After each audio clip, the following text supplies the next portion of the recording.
Et cette blouse aussi, lorsque je la dépose en fin de journée, elle garde avec elle une partie de ce que j'ai absorbé. Oh, donc tu ramènes pas tout à la maison. Exactement. Et moi, ce que je trouve qui met de la distance, et ce que j'essaie de casser parfois, c'est pas la blouse, c'est la table, le bureau, dans la salle de consultation. Est-ce qu'il t'arrive de faire le tour du bureau, de te mettre à côté du patient ? En fait, c'est pas toi et ton patient, c'est toi, ta vie et ton patient. Et ça, aujourd'hui, ça m'est resté. Lorsque je choisir ma spécialité, j'ai dit, ok, qu'est-ce qui m'a apporté le plus de richesse dans tous les stages dans lesquels je suis passé? C'est les patients qui avaient des cancers. Je trouve que j'avais des relations qui étaient très intenses par rapport à ce qui se passait entre nous. En fait, c'était pas de la banalité. En médecine, on veut pas que tu casses. On a besoin de toi. Est-ce que la médecine, c'est bien plus qu'un métier ? La médecine, c'est bien plus qu'un métier. La médecine, ça nous habite avant d'être médecin, je pense. Avant d'entrer en médecine, il y a des personnes qui ne seront jamais rentrées en études de médecine et pourtant qui seront médecins toute leur vie par la manière dont ils prennent les personnes dans leurs bras, comment ils encouragent, comment ils soignent tous les gens autour d'eux constamment et jusqu'à la fin de leur vie.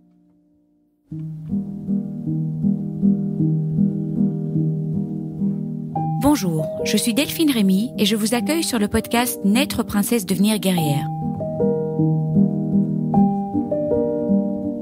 Le podcast qui parle de coups durs, de rebonds et de la maladie autrement. Vous entendrez ici des personnes inspirantes, des médecins, des experts, des philosophes qui j'espère vous feront du bien. Vous entendrez aussi des hommes et des femmes, comme vous, comme moi, des super princesses et des héros du quotidien qui gèrent et qui galèrent, comme vous, comme moi. Ils s'écroulent parfois et ils se relèvent. Bienvenue dans le 2e épisode de cette série inédite « Sous la blouse, un cœur » enregistré avec Lucien Lamy. Alors aujourd'hui, épisode 2, plongée dans le soin. Il y a un moment dans le parcours médical où tout bascule, où les livres laissent place au regard, au silence, au corps vivant, parfois souffrant. Ce moment, c'est l'externat. Et, pour Lucien, tout commence avec une blouse blanche.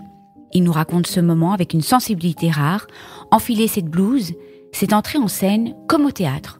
On endosse un rôle, on prend une posture, mais au fond, on reste humain, parfois fébrile. Que faire quand une patiente s'effondre devant nous ? Est-ce qu'un médecin a le droit de passer de l'autre côté du bureau, de prendre une main, de s'émouvoir, de craquer ? Dans cet épisode, Lucien nous confie ses premières vraies expériences avec les patients. La première consultation, le stress, le doute, l'humilité, la relation avec les internes, les nuits blanches dans les couloirs des urgences et cette histoire bouleversante d'un patient atteint de cancer, le tout premier dont il a vraiment pris soin. Une rencontre humaine, profonde, précieuse, qui lui a fait choisir l'oncologie. Il nous parle aussi de la difficulté d'accompagner sans s'effondrer, de porter la souffrance des autres sans se briser, de cette fragilité qu'on entend parfois de mettre de côté quand on soigne. Et pourtant, c'est peut-être elle qui fait de Lucien un médecin si profondément humain. On parle de force, de vulnérabilité, du chêne et du roseau. Et on pose une question essentielle. Est-ce qu'un médecin, c'est bien plus qu'un métier ? La réponse de Lucien, à la fin de cet épisode, vous restera longtemps en tête et vous fera peut-être verser quelques larmes comme moi. Bonne écoute.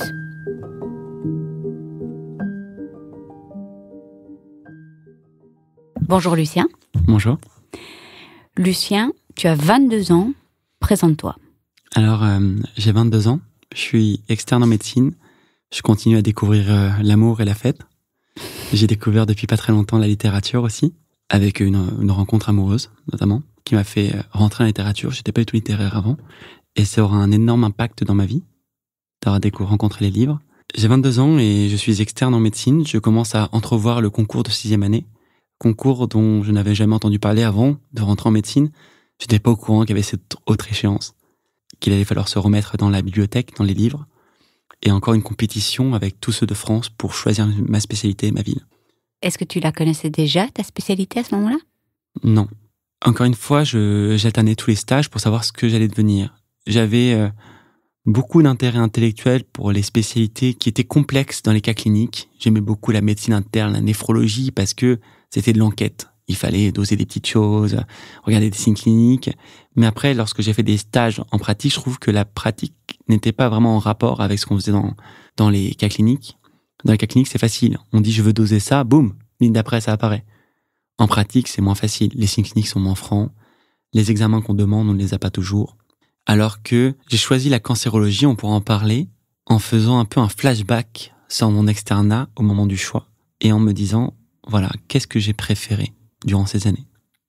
Alors, tu me rappelles, externat, c'est de quelle année à quelle année? En fait, c'est de 3e à 6e. L'externat porte mal son nom. Ça veut dire qu'on est externe après la première année de médecine, mais en réalité, on est réellement externe à l'hôpital, soit resté la demi-journée, ça dépend des facultés. Dans la mienne, on est externe dès la 3e année. Dans la plupart des facultés, on est externe. Pourquoi on appelle ça externe, en fait? C'est quoi? Parce qu'on passe tous les matins à l'hôpital. On participe à des astreintes, on fait des gardes, on est vraiment dans le système hospitalier en tant que tel. Ok, en étant totalement étudiant, quoi. Étudiant, c'est-à-dire que le matin, on est à l'hôpital, et l'après-midi, on va travailler à la bibliothèque, on a des cours. Les cours et tout ça, oui. Voilà. Et c'est là où on fait nos réelles premières rencontres avec le patient dont on parlait dans le premier épisode. Là, on est dans le cœur du sujet. Lucien, est-ce que c'est à ce moment-là que tu reçois ta première blouse blanche? En fait, c'est à ce moment-là qu'on la porte réellement pour la première fois. Ça veut dire qu'on va à la lingerie et on va faire un long stage avec sa blouse. Mais la blouse... Un long stage avec sa blouse, oui. Et quel est ton rapport à ta blouse? C'est ça que je vais te demander. Le rapport, il a évolué. Moi, sincèrement, je fais partie de ces médecins qui portent toujours la blouse. Ce qui n'est plus le cas, en fait. Hein. Il n'y en a plus beaucoup. Hein. Il y en a beaucoup qui ne la portent pas. Moi, cette blouse, elle a une réelle importance pour moi. Ça veut dire que pour moi, c'est une blouse à la fois bouclier, à la fois incarnateur, ça incarne un rôle. Moi, je me sens un peu comme au théâtre. Je trouve que la médecine aussi a un côté un peu de théâtre. Ça veut dire que lorsqu'on va mettre la blouse, on va incarner ce rôle du médecin et pour le public et pour nous-mêmes, nous sommes dans le rôle. Et moi, lorsque j'ai cette blouse, je sais que, je trouve que j'ai plus de prestance dans mes explications. Je trouve que lorsque je me déplace, quand je vais intervenir pour un patient qui a fait un malaise dans la salle d'attente, j'aurai plus d'autorité.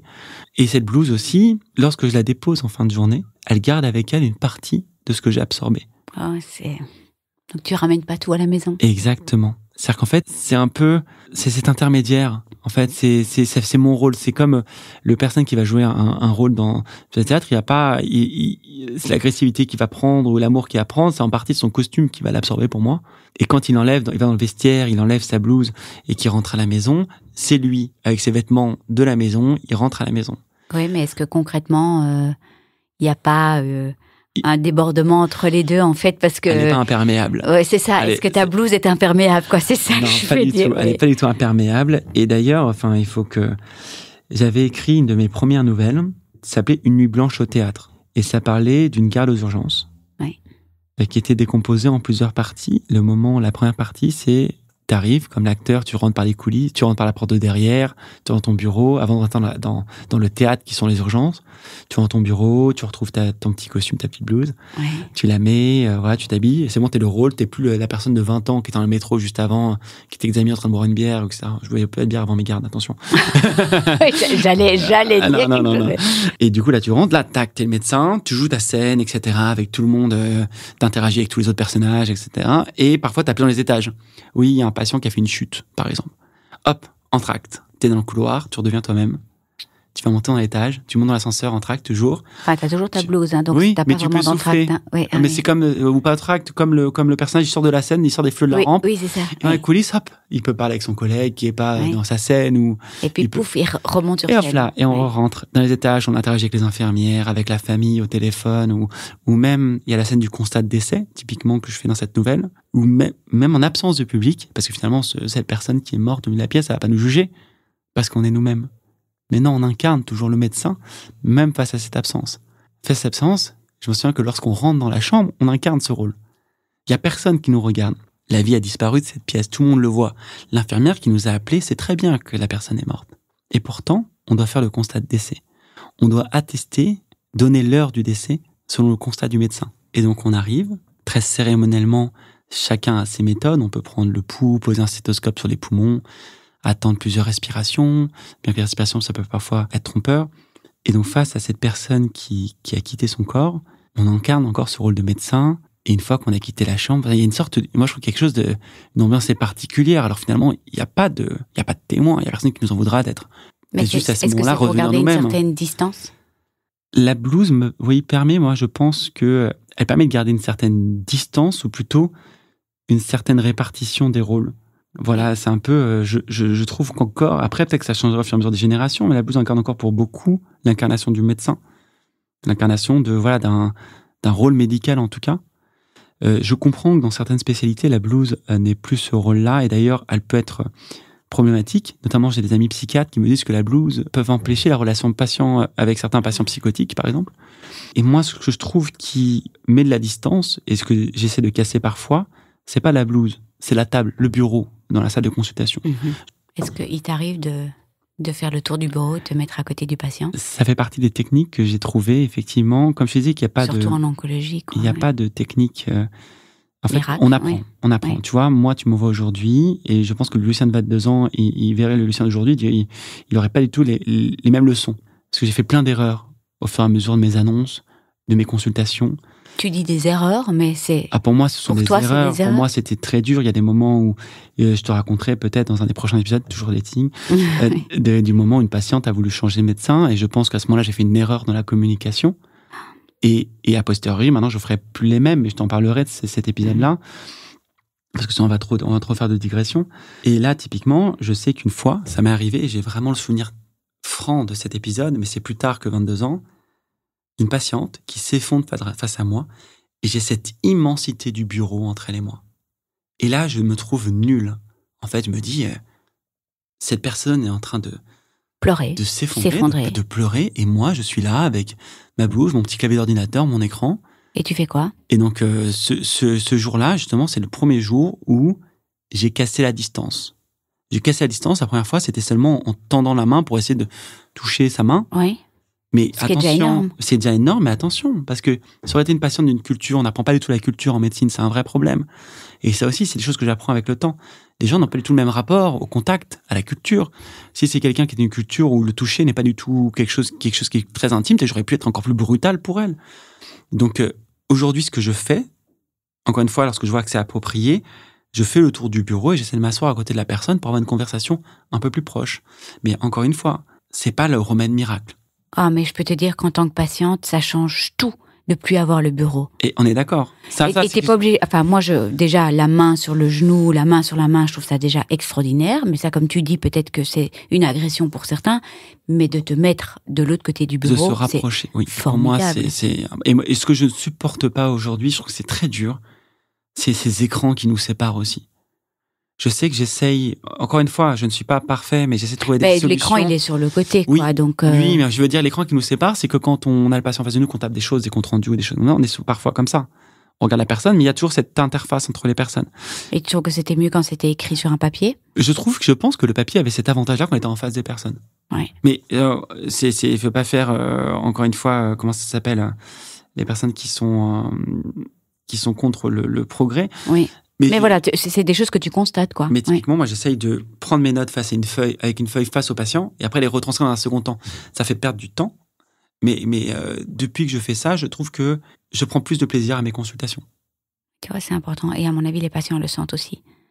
Alors un jour, j'avais interviewé une médecin qui disait que quand les cas étaient très, très, très compliqués, donc des cadres métastatiques, a annoncé que elle avait des techniques aussi pour ne pas s'effondrer, et donc retourner vers l'écran lui permettait à un moment donné, quitter les yeux des patients pour ne pas s'effondrer devant le patient, en fait. C'est extrêmement donc il y a quelques petites techniques aussi pour... un médecin ne peut pas s'effondrer devant un patient, pas possible. Ça, c'est une vraie question que tu poses. Oui. En oncologie, je pense que si tu commences à pleurer avec le patient, c'est problématique, mais je ne sais pas comment le prendre. On peut ressentir de l'émotion dans les yeux. Mais je ne sais pas, c'est facile de dire ça. Mais moi, en tant que patiente, c'est vrai que si le médecin est effondré, tu te dis, là, c'est grave, quoi. Exactement, c'est ce que je veux te dire. Et on a affaire à l'humain tout de même. Ça veut dire que la personne, elle peut ne pas réussir à contrôler ça, et on en a parlé. En fait, c'est pas toi et ton patient, c'est toi, ta vie et ton patient. J'ai ressenti à de multiples reprises le fait que lorsque dans ma vie personnelle, c'était compliqué, à cause de maladies de proches, des événements au niveau de mes sentiments qui étaient compliqués, que je n'arrivais pas à avoir la même empathie. Mon vase était plein. Oui. Comment continuer à absorber ce que tu reçois lorsque tu es déjà plein? Oui. Et ça, les patients ne se rendent pas forcément compte, mais c'est important que tu le dises, et j'ai envie que tu le dises, parce que on entend quand même beaucoup de critiques aussi, et mon médecin ceci, et mon médecin cela, mais c'est dur aussi. En plus, particulièrement en oncologie, je trouve que on y reviendra, mais c'est des disciplines qui sont dures, quoi. Et c'est beau, cette image du vase plein, en fait. Mais même, on peut le comprendre nous-mêmes tous. Tu te souviens de ta première consultation? Enfin, dans l'épisode 1, on a parlé, je t'ai demandé s'il y avait quelqu'un qui t'avait fort marqué. Et je crois que tu veux me parler d'un patient. Oui.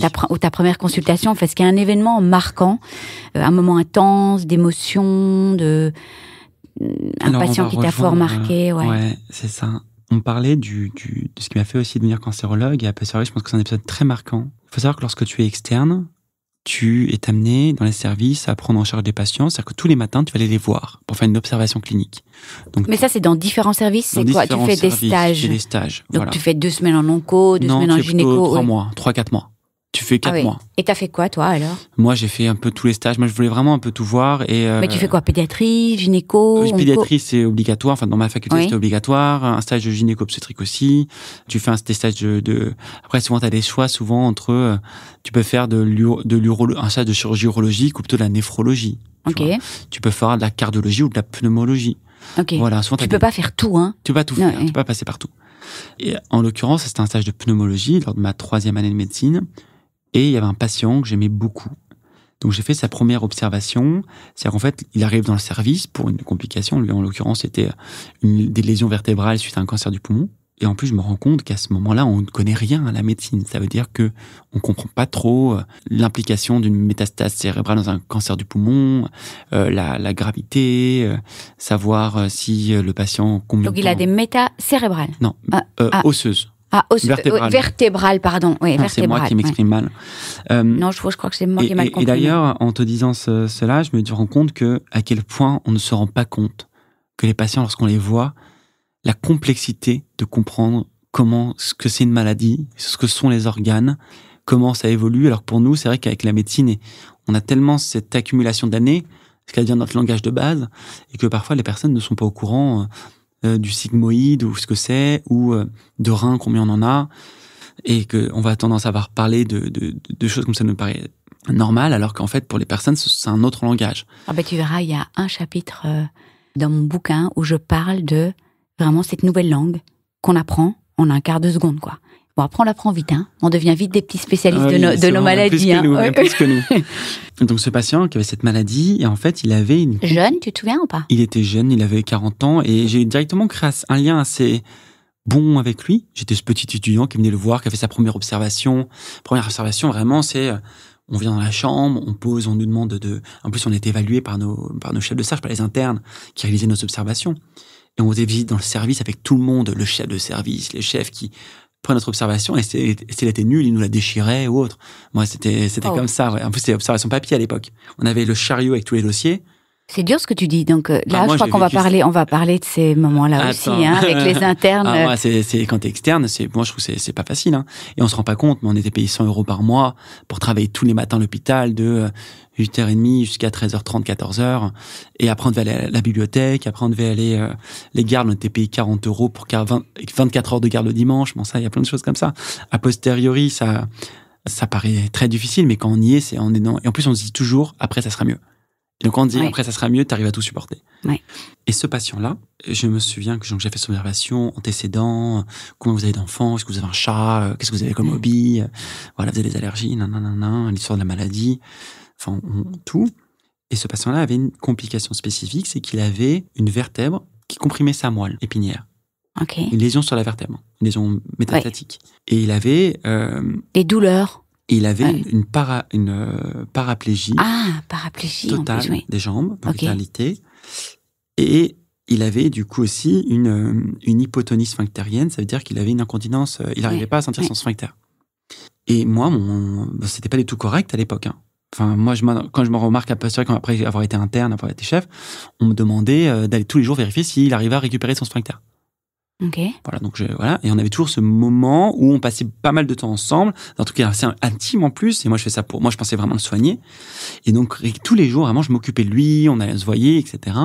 Tu crées une relation. Je crée une relation, et en plus le fait que je sois un peu naïf par rapport à ça, je pense que c'est la normalité. Je voyais pas du tout ce qui était étrange à faire ça aujourd'hui. Moi, je dirais jamais à mon externe d'aller examiner un patient tous les jours de cette façon-là. Pourquoi je viens là? Parce que ce patient-là, on avait créé une relation, on rigolait. Moi, j'aime beaucoup taquiner mes patients, on se taquine, etc. En dehors de la gravité de la maladie. Et un jour, j'arrive dans le service et je vois tout le monde qui court dans tous les sens, etc. Et je comprends que mon patient est en train de faire une complication très grave. Et je ne comprends pas quoi. On parle de foie, on parle d'enzyme hépatique, ça, mais moi, je ne comprends pas. Et j'essaie de comprendre ce qui se passe. Et on me dit que je peux pas aller le voir. Oh, l'horreur. Et surtout qu'en plus, moi, j'essaie d'être à ma place. Et ce patient-là est mort ensuite. Tu l'as pas revu. Et je l'ai pas revu. Et l'horreur. Mais il y a quelque chose qui est resté de très fort, selon moi, en dehors de cet épisode, qui m'a vraiment marqué, parce que pour moi, c'est un patient avec qui c'est le premier patient, je pense, j'ai vraiment pris soin de lui. T'as pris soin de lui. J'ai vraiment essayé de prendre soin de lui. J'ai essayé de faire vraiment en sorte de l'améliorer, alors qu'en fait je faisais rien pour l'améliorer. Enfin, c'était. Mais si t'as amélioré sa qualité de vie, quoi. Je pense. Et on avait ce petit rendez-vous matinal où on se voyait, on discutait, on papotait, on disait bon voilà, faut que je vous réexamine, etc.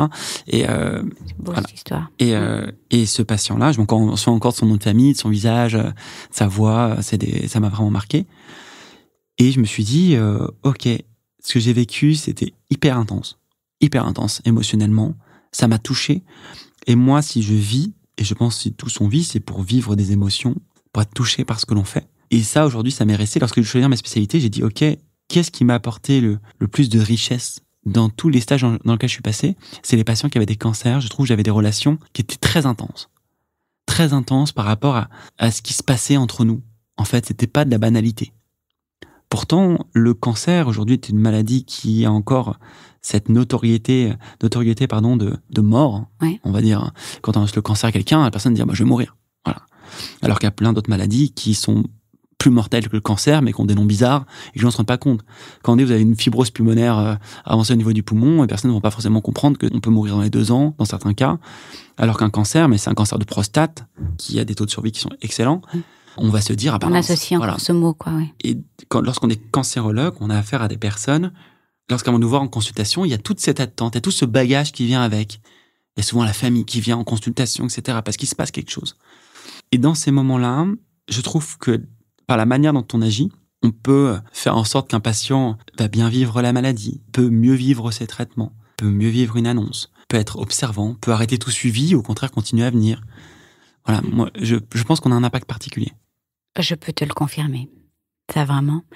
Tu sais, j'ai une question qui est tout à fait en rapport avec ce que tu dis, mais c'était le premier patient dont tu as vraiment pris soin.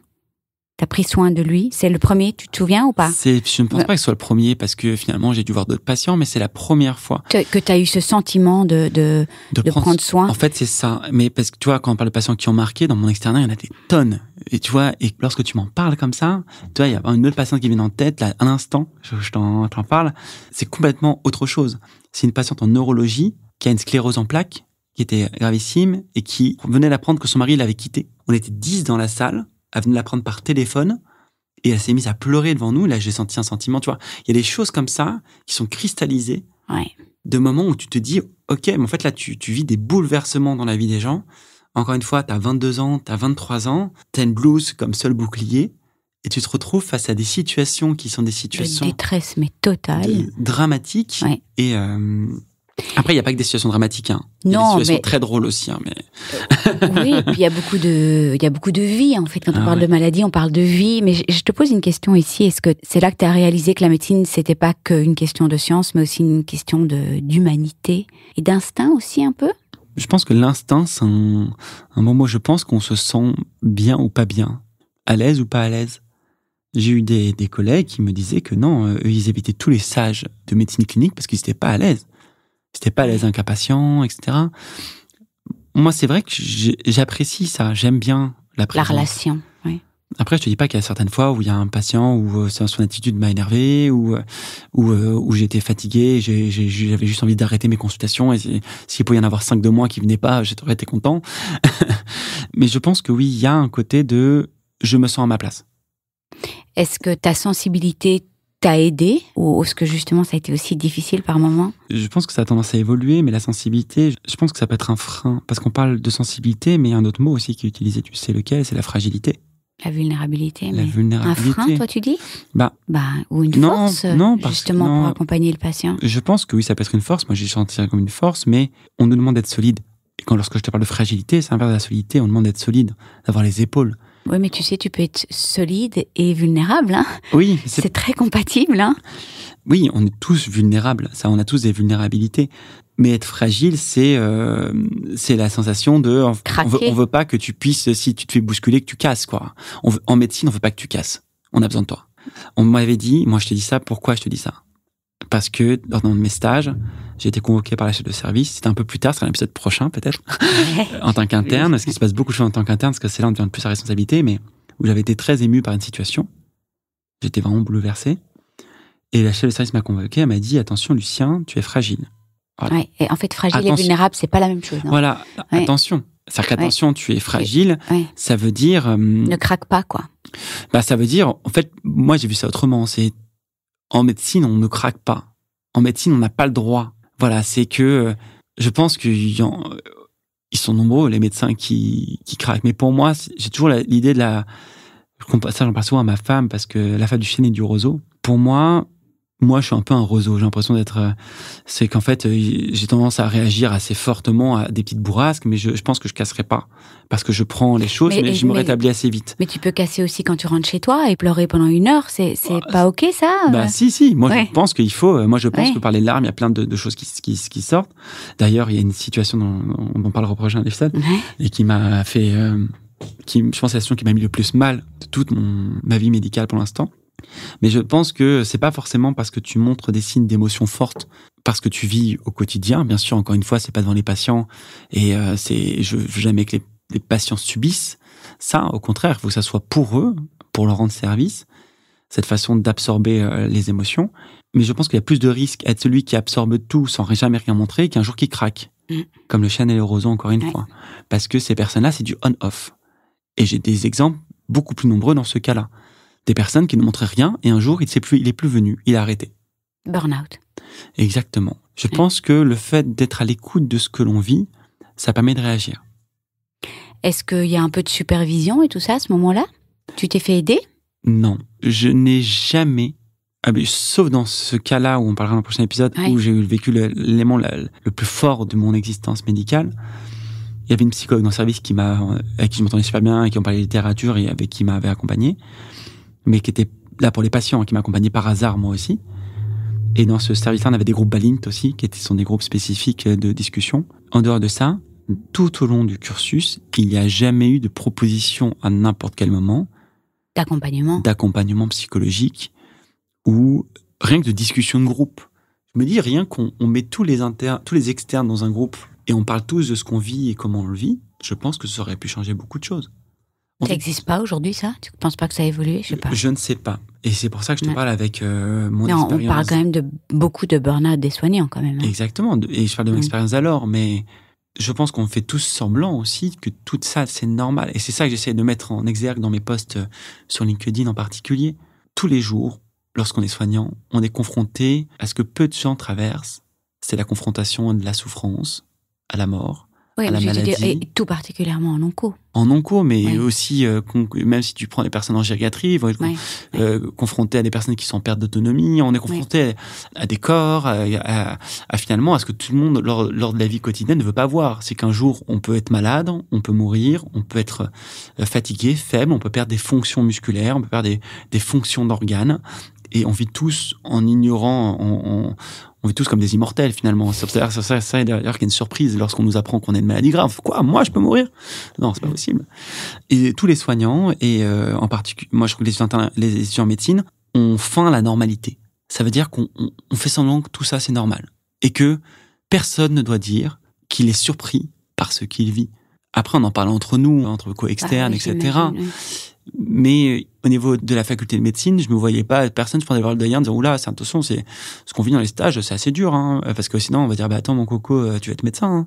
Donc, c'est ce que tu vas vivre. Si t'es pas prêt à vivre ça, arrête médecine. Je pense que c'est peut-être ce qu'on pourrait avoir peur d'entendre. Je sais pas, c'est ce qu'ils auront fait. Peut-être qu'ils nous ont reçus avec beaucoup beaucoup d'écoute, beaucoup d'empathie. Et au contraire, peut-être qu'il y avait des cellules de soutien même pour ça. Mais je ne pense pas. Alors Lucien, on va clôturer ce 2e épisode par cette histoire que je veux absolument que tu me racontes. Comment est-ce que tu as choisi l'oncologie ? Alors, je pense il y a une histoire, une rencontre quand même. Je pense que ce patient a beaucoup joué. Et puis, au fur et à mesure de tous mes stages, après, faut que je dise, parce que je ne sais pas à quel point ça a joué. Ma grand-mère est décédée d'un cancer du côlon, et que c'est elle qui est... Quand tu avais quel âge ? J'avais 17 ans, j'étais pas encore en médecine. Elle est décédée 1 mois après que j'ai eu mon concours de médecine. Ah oui. 1 mois après j'ai mon concours, mais 1 mois avant les résultats. Okay. Donc elle n'a pas jamais su que j'étais médecin. Et c'est à son nom que mon père m'a offert mon stéthoscope à titre posthume. Oui. Donc je pense que ça a dû jouer. Mais au-delà de ça, j'ai choisi la cancérologie parce que je me suis dit, encore une fois, qu'il y a beaucoup de spécialités qui pourraient me lasser au fur et à mesure du temps. Et que la chirurgie, ce que je craignais, c'était déjà que j'étais pas forcément à l'aise au bloc opératoire. J'aime bien la créativité. Je trouve que la chirurgie, c'est un métier qui est très créatif, qui est très inclinant. Et j'avais peur que, imaginons, si je me blesse ou si j'ai mal au dos ou voilà, je puisse pas opérer, exercer. Alors que je me dis que dans mon métier de cancérologue, déjà c'est une spécialité qui évolue énormément tout le temps. Que on peut faire à la fois de l'universitaire, à la fois de la pratique plus courante, et c'est très bien. L'activité est à peu près similaire qu'on soit en public ou en libéral. Okay. Que la recherche est très dynamique. Et en dehors de ça, ce qui a été le plus important, c'est que tout au long de mes stages, les patients qui avaient des cancers sont les patients dont j'ai le souvenir le plus ému. Ouais. Donc c'était ton cœur t'appelait là. Oui, je pense. Est-ce que la médecine, c'est bien plus qu'un métier ? La médecine, c'est bien plus qu'un métier. La médecine, ça nous habite avant d'être médecin, je pense, avant d'entrer en médecine. Il y a des personnes qui ne seront jamais rentrées en études de médecine et pourtant qui seront médecins toute leur vie par la manière dont ils prennent les personnes dans leurs bras, comment ils encouragent, super ému. comment ils soignent tous les gens autour d'eux constamment et jusqu'à la fin de leur vie.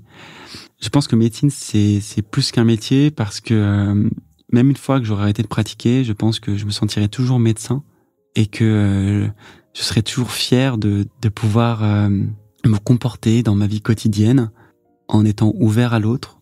J'espère toujours dans l'écoute. Si ma famille m'entend, je sais que parfois je suis pas assez à l'écoute avec sa famille. Je pense qu'on est plus dur avec sa famille. Mais je ferai toujours tout pour.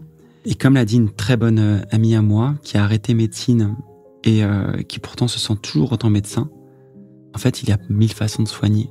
Il n'y a pas qu'en donnant des médicaments. Voilà, il suffit de sortir dans la rue, de voir tous ces moments de bienveillance que l'on voit. On met souvent en exergue les moments qui sont durs.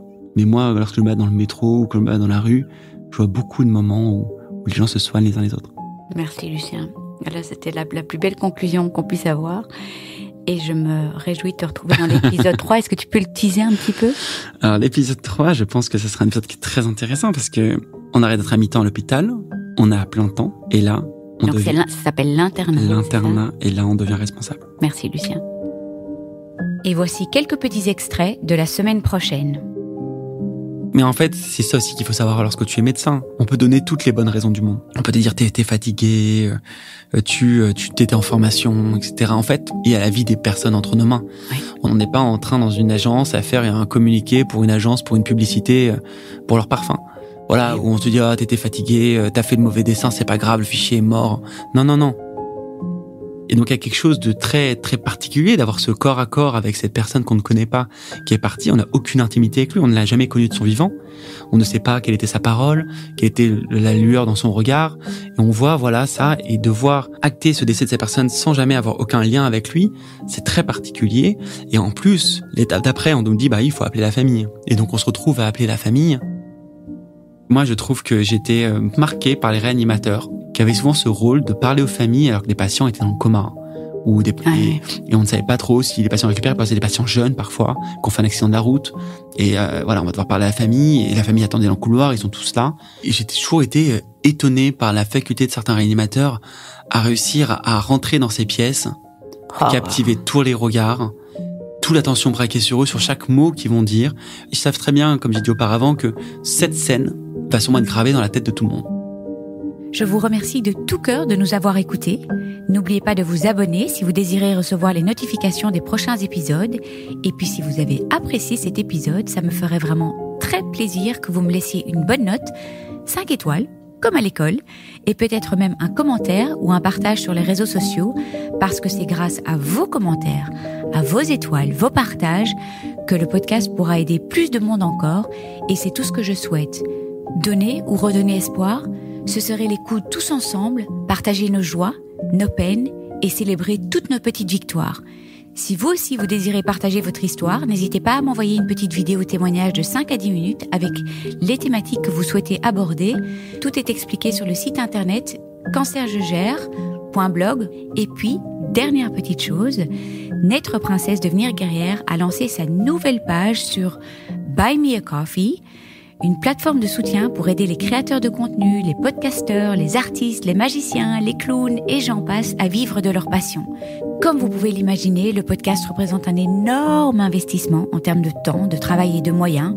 Un effort qui m'est évidemment rendu au centuple grâce à tous vos mots doux, vos écoutes, vos commentaires, vos encouragements et j'en passe.